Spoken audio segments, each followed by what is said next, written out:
책은 32쪽 펴시고요.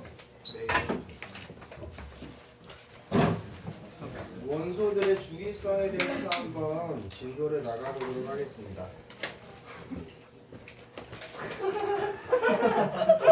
이상한 소리 하지 말고. 네, 그 잡소리 하면 되는 거예요? 평소처럼 하면 돼요. 평소처럼 하면 괜히 카메라 의식하지 마시고요. 그냥 평소처럼 하시면 됩니다. 평소처럼. 왜 찍는 거예요? 평소처럼. 잡소리 하면. 그냥 나의 과거를 간직하고자.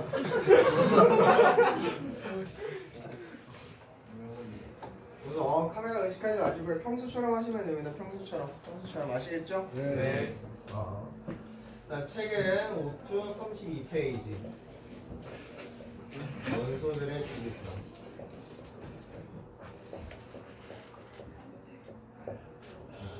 잘 나오나 한번 봐봐. 잘 나와? 글씨 잘 보여? 네.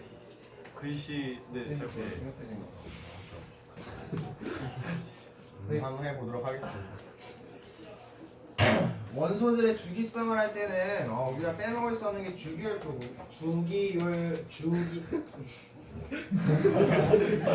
주기율표고요.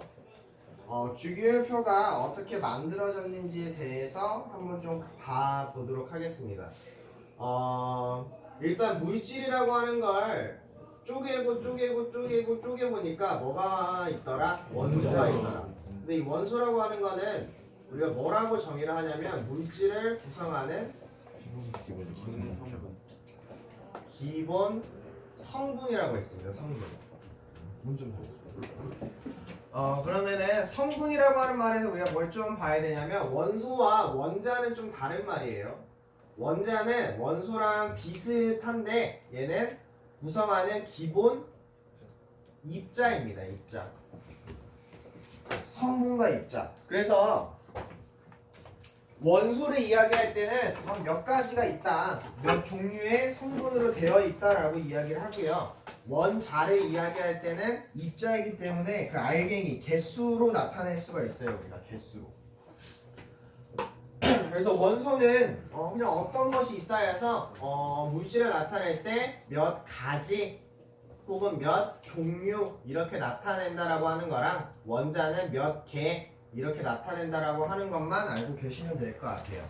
그래서 예를 들어서 굳이 두 개를 비교를 한번 해주자면 H2O라고 하는 물이 있죠.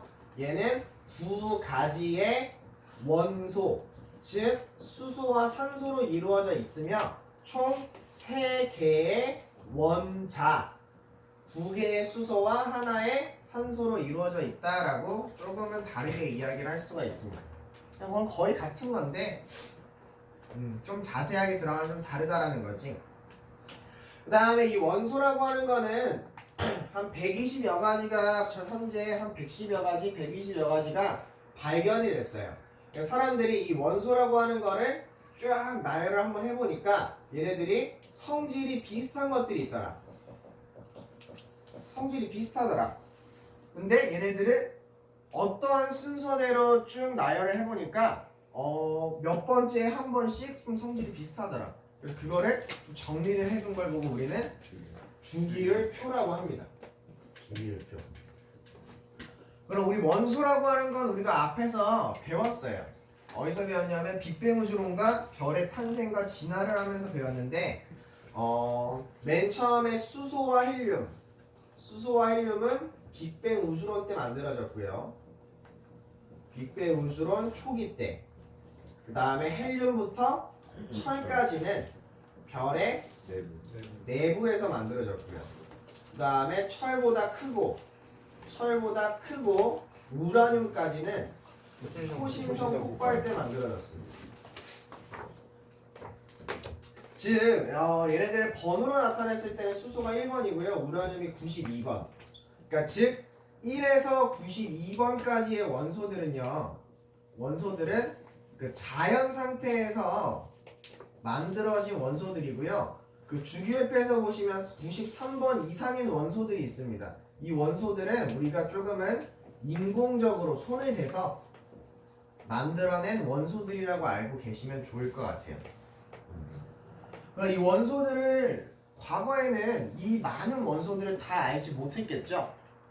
일부 몇 개의 원소들만, 몇 가지의 원소들만을 알고 있었는데 이제 그것만을 가지고도 사람들이 이제 막 얘네들을 막 나열을 해봤어요. 뭔가 좀 비교적 규칙적으로 성질이 비슷한 게 왔다 갔다 하네 하면서 사람들이 이걸 정리를 했습니다. 그거에 대한 시작이 누구냐면 맨 처음에가 베베라이너죠. 베베라이너의 무슨 설이 나오냐면 새쌍 원소설.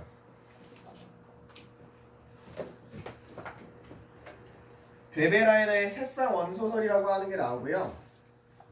얘는 성질이 비슷한 원소가 몇 개가 한 쌍으로 존재하더라? 세 개가 한 쌍으로 존재하더라. 그러면서 이 원소들은 원자량이라고 하는 걸 평균에 매겨보니까 어떻더라? 어느 하나가 두 개의 그냥 평균이더라 라고 하는 겁니다. 되게 쓰레기 같은 설이에요. 쓰레기 같은 설? 그러니까 지금은 거의 몰라도 굳이 사용하지 않는 그런 이론입니다. 근데 여기서부터가 좀 시작이라고 생각을 하시면 좋을 것 같아요. 뭐의 시작이냐면 베베라이너라고 하는 과학자부터가 이제 뭐의 시작을 했냐? 성질이 비슷한 원소들을 묶어본 겁니다. 비슷한 원소들을 그러니까 묶어서 하나의 세트로 좀 생각을 했다라고 하는 거에 좀 큰 의의가 있다라고 생각을 하시면 좋을 것 같고요. 책에는 나오지 않았으나 그 다음에 뉴랜드라고 하는 과학자가 등장을 합니다. 뉴랜드라고 하는 과학자는 옥타브설이라고 하는 걸 이야기했고요. 옥타브설에서의 옥자가 뭘 의미하는 거예요? 옥자가 옥은 8을 의미하죠. 8. 왜? 아니에요. 8을 의미하죠. 그래서 8, 8번째마다 성질이 비슷한 원소가 있더라. 8번째마다. 그런 식으로 하면서 뭔가 주기성이라고 하는 걸 서서히 발견하게 되고요. 이러한 이론들을 통해서 드디어 멘델레예프 라고 하는 과학자가 뭘 하기 시작하냐면 최초의 주기율표를 만들어요.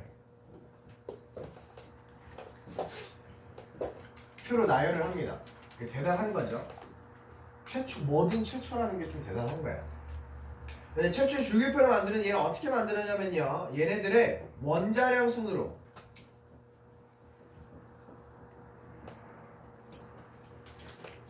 나열합니다. 원자량 순하고요. 질량 수순 좀 비슷한 말이라 생각하시면 되는데 그 원자량 순으로 나열해요. 무거운 순으로 가벼운 것부터 무거운 것까지로 나열을 해보고 그 다음에 얘가 잘한 거는 뭐가 있냐면 이 당시에는 지금 아까 말했던 것처럼 일단 이 92번까지 혹은 그 이상의 원소들이 발견되지 않았습니다. 그러니까 1번부터 뭐 예를 들어서 5번까지 있는데 6번은 없는 거예요. 아직 발견을 못한 거예요. 6번이라고 하는 탄소가 있는 줄 아직 이 당시의 사람들은 몰랐던 겁니다. 근데 몰랐으나 이 당시 사람들은 여기에 뭔가가 있을 것이야 라고 생각한 게 아니라 이 당시 사람들한테는 1, 2, 3, 4, 5, 7번이었던 거예요. 그냥 7이 6번이었던 거죠. 이 당시 사람들한테는. 근데 얘는 여기가 뭔가 성질이 안 맞아요.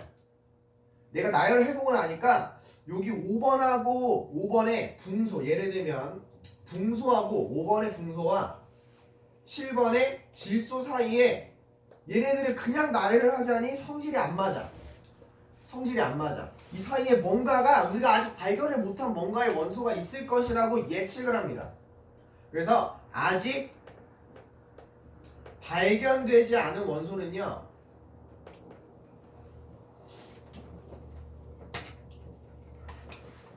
원소는 빈칸으로 놔두고요. 그 다음에 어떻게 했냐면 성질을 예측합니다. 이게 좀 대단한 거예요. 여기서 만약에 얘가 그냥 억지로 이걸 맞춰보려고 만약에 했으면 그 더 이상의 발전을 하기에 엄청 많이 좀 꼬였을 겁니다. 그 다음에 이제 시간이 좀 더 지나서 모즐리라고 하는 과학자가 등장을 하고요. 모즐리는 현대의 주기율표를 구하는 사람이죠. 현대의 주기율표를 고안을 했으며 얘는요 드디어 원자 번호라고 하는 걸로 원자 번호 순으로 나열을 하기 시작합니다. 여기서 말하는 원자량이라고 하는 건 원자의 상대적 질량이고요. 여기서 원자 번호라고 하는 건 원자에 포함되어 있는 양성자의 수예요. 그러니까 그 전까지는 그 양성자라고 하는 거에 대한 개수를 하나하나 다 나타내기도 어려웠고 그 양성자가 있다 없다 정도 이런 것까지도 밝혀내기 어려웠습니다. 그래서 그냥 상대적 질량, 무겁고 가벼운 정도는 나타낼 수가 있잖아. 근데 원자량 순으로 했을 때는 오류가 있어요. 근데 원자 번호 순으로 하니까 오류가 없더라. 이렇게 해서 지금 우리 현재 쓰고 있는 주기율표가 완성이 된 겁니다. 그래서 주기율표를 한번 봐보면요, 우리 이걸 그릴 줄 알아야 돼요.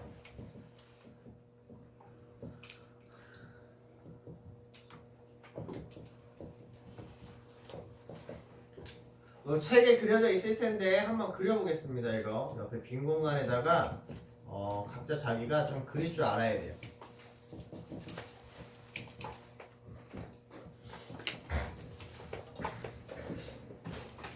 시험 문제 주기율표가 나올 수도 있습니다. 근데 안 나올 수도 있고요. 안 나온다 했을 때 여기 오늘부터 배우는 단원의 문제들은 여러분들이 주기율표를 시험지에 그리고 난 다음에 푸셔야 내용이 보여요. 뭐 물론 완벽하게 다 알고 있다 하면 문제를 봤을 때 그냥 딱 보입니다. 얘가 몇 쪽 몇 쪽이고 얘가 뭐 최각전자 몇 개고 성질은 어떻고 이런 게 다 보이는데 웬만해서 꼼꼼하게 하려면 그래도 그려놓고 푸는 게 좋습니다. 그래서 우리가 중학교 때까지 수헬립의 붕탄질산 이렇게는 외웠을 거예요. 그것도 당연히 그렇게 외우셔야 됩니다. 그래야 원자 번호를 알아요. 탄소가 몇 번이지? 수헬립의 붕탄 6번이구나 할 수 있습니다. 근데 이제 고등학교 1학년 때부터는 주기율표의 위치대로 여러분들이 외우셔야 됩니다. 맨 위에 수헬 하고 내려가고요. 그 다음에 립의 붕탄 질산풀 네 하고 내려가고요. 남아 알규 인황염 하고 내려가고요. 칼 간 다음에 CL 밑에 브로민 아이오딘까지만 같이 하겠습니다. 얘네들은 우리가 뒤에 주기적 성질하면서 같이 좀 나오죠. 재채기가 나오려고 그랬는데 참느라고 콧물이 생겼네. 잘 나오고 있어요. 여기까지 나와? 실판? 네. 그럼 주기율표에 대해서 아마 오늘 이거를 좀 해석하는데 좀 끝이 날 텐데 일단 번호를 한번 써보겠습니다. 여기 1족이고요. 얘 2족이고요. 얘부터 13이죠? 네. 3부터 12까지는 생략해요. 14, 15, 16, 17, 18쪽입니다. 여기서 생략을 했는데 생략을 하긴 했는데 여기에 있는 3족에서 12족까지는요 우리가 전이원소라고 부르고요. 전이원소라고 부르고요. 이 전이원소들은 우리가 배우는 그 주기적 성질에서 조금은 어긋납니다. 우리가 알고 있는 선에서의 주기적 성질로 3족부터 12족까지의 원소들, 전이원소들을 설명할 수가 없어요. 그렇기 때문에 얘네들은 정말 좀 나중에 배웁니다. 대학교를 가야 배워요. 대학교를 가야 배우는 애들이기 때문에 그냥 얘네들이 전이원소라고 하는구나 정도까지만 알고 있으면 되고요. 그리고 얘네가 전이원소면 나머지는 뭘까? 전형원소라고 합니다. 전형원소. 그래서 크게 두 가지로 나누면 전이원소와 전형원소로 나뉘더라. 전이원소는요 전이 금속이라고도 해요. 다 금속이기 때문에. 그러면은 세로줄 족 썼죠? 그 다음 밑에 이제 주기 쓰겠습니다. 2주기, 3주기, 4주기. 우린 4주기까지밖에 안 하기 때문에 뭐 아이오딘은 5주기죠? 얘는 몇 주기까지 있어요? 7주기까지 있고요. 족은요? 18주까지 있어요. 그럼 하나하나 좀 보겠습니다. 여기서 족이 중요해요. 족이 중요하고요. 족 같은 경우에는 욕한 거 아니죠? 족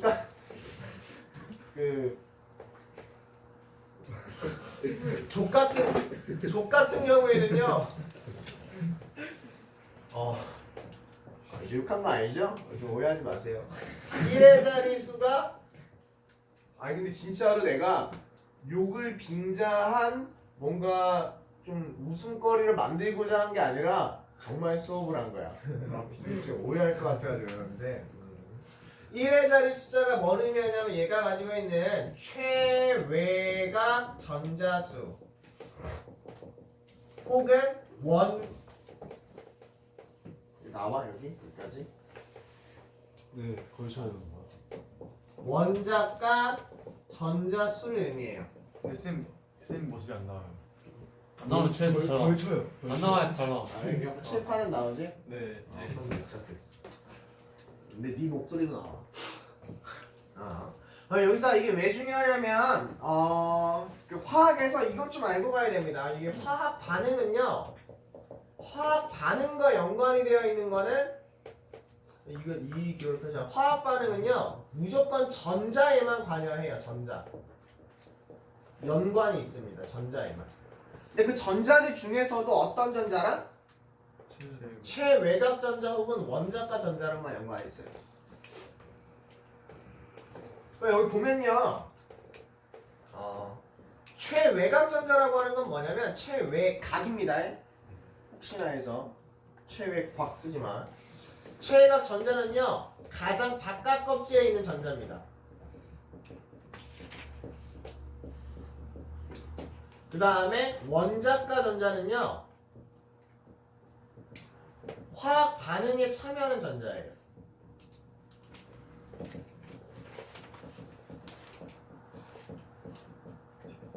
근데 가장 바깥 껍질에 있는 전자가 화학 반응에 참여합니다. 그럼 똑같은 거 아니에요? 비슷하게 쓰여요.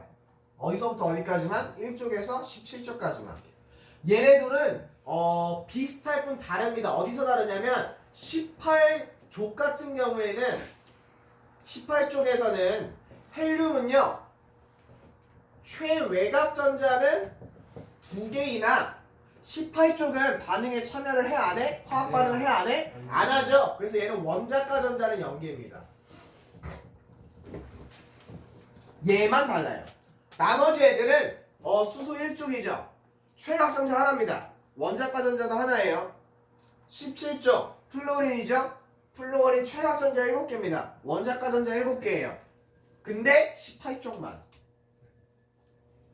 18쪽만 최외각 전자 원자과 전자의 개수가 다르더라 라고 하는 것 좀 알아주시면 좋고요. 그래서 결론은 족이 같으면요. 족이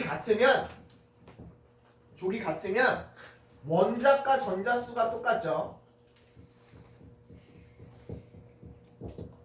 그쵸? 그리고 원자과 전자수가 같으면 뭐가 같은 거야?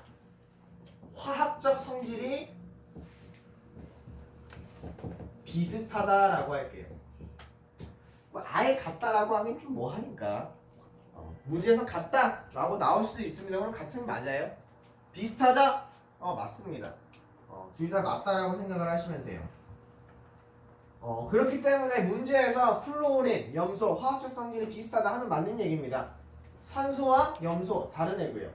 이렇게 족에 대해서는 이렇게 해석을 하시면 좋을 것 같고요. 그 다음에 조금만 지우면 여기서 죽이라고 하는 게 나오죠? 그 죽이라고 하는 건요, 쉽습니다. 쉬워요. 얘 뭐랑 똑같냐면 채워진 전자 껍질 수예요.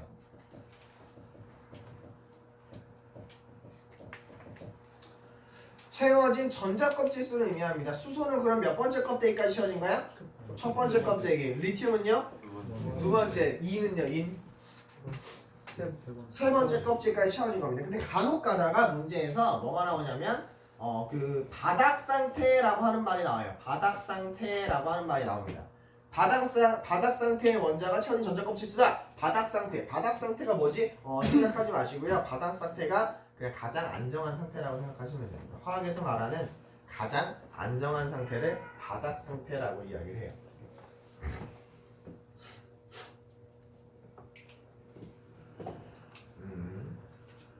그러면서 겸사겸사 한번 보면요.